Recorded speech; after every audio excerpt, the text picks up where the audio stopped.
आज हम सम्राट अशोक के बारे में विस्तार पूर्वक जानेंगे और इस वीडियो से आप आसानी से कुछ महत्वपूर्ण प्रश्न भी हल कर सकेंगे। तो फिर शुरू करते हैं। सम्राट अशोक का जन्म 304 ईसा पूर्व में पाटलिपुत्र वर्तमान पटना में हुआ।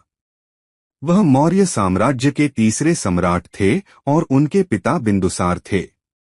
अशोक की प्रारंभिक शिक्षा और सामरिक कौशल में महारत हासिल करने के बाद उन्होंने युद्धों में भाग लिया और अपनी मां के प्रेरणास्रोत से सशक्त हुए। प्रारंभिक युद्ध अशोक ने अपने बड़े भाई सूर्यानश को हराकर सिंहासन पर अधिकार किया। पहले उनके शासन का मुख्य आधार विजय और युद्ध था। उन्होंने कई युद्धों में भाग लिया, जिनमें कुटिल युद्ध भी शामिल थे।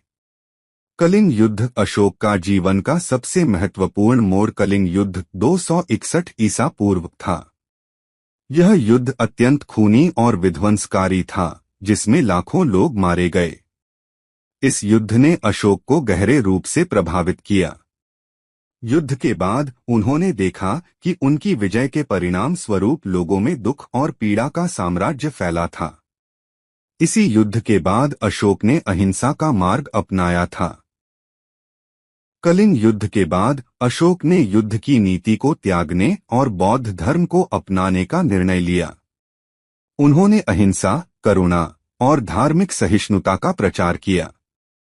उन्होंने अपने साम्राज्य में बौद्ध धर्म का प्रचार करने के लिए स्तूप और विहार बनवाए और बौद्ध भिक्षुओं को प्रोत्साहित किया। धम्म नीति। अशोक ने धम्म नीति को अपनाया, जिसके अंतर्गत उन्होंने लोगों को नैतिकता, सहिष्णुता और शांति का पाठ पढ़ाया। उन्होंने 14 ज्ञापन एडिक्ट्स स्थापित किए, जिसमें उन्होंने अपने सिद्धांतों को स्पष्ट किया।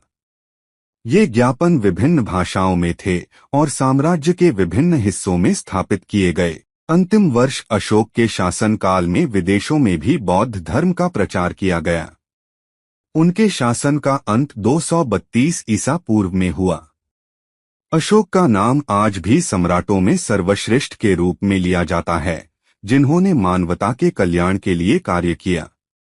अशोक की कहानी न केवल एक महान सम्राट की है, बल्कि यह परिवर्तन, अहिंसा और करुणा की प्रेरणा भी है। उनके विचार और कार्य आज भी लोगों को प्रेरित करते हैं। आगे सम्राट अशोक पर प्रतियोगी परीक्षा के महत्वपूर्ण प्रश्न उत्तर जरूर सुनिए।